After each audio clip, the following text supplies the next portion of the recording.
शख्स को गिरफ्तार किया गया है।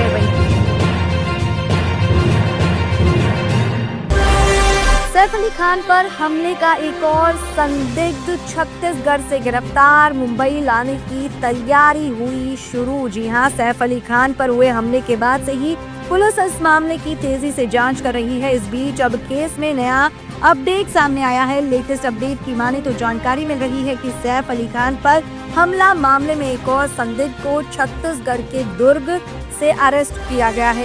दुर्ग आरपीएफ पोस्ट ने सैफ के हमले मामले में संदिग्ध को गिरफ्तार किया है। छत्तीसगढ़ पुलिस ने संदिग्ध को मुंबई पुलिस को सौंपने की तैयारी भी कर ली है। सैफ अली खान पर जानलेवा हमले की घटना 16 जनवरी को हुई। उसके बाद से पुलिस जांच में लगी हुई है और कई लोगों से पूछताछ कर रही है।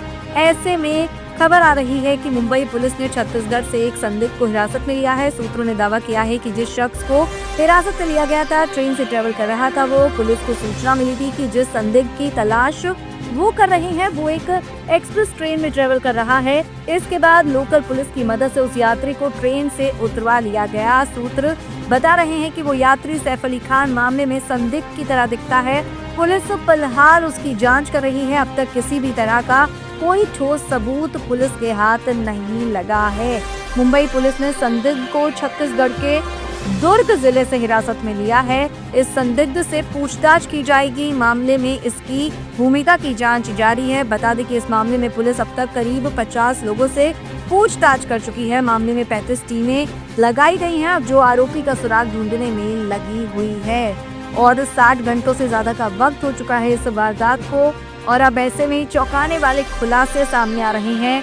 और जो सीसीटीवी फुटेज सामने आई थी, उस सीसीटीवी फुटेज से इस आरोपी का जो चेहरा है, जो फोटो है, वो मिलती जुलती है और इसी बेसिस पर इस शख्स को गिरफ्तार किया गया है। वही आपको बता दें कि सैफ की कंडीशन अब पहले से बेहतर है। वो अभी भी हॉस्पिटल में है, उनका इलाज चल रहा है, वो अंडर ऑब्जर्वेशन है। बता दें कि सैफ की सर्जरी हुई है और 2 दिन में उन्हें छुट्टी मिलने के चांसेस है, लेकिन सैफ को 2 हफ्ते बेड रेस्ट की सलाह दी गई है।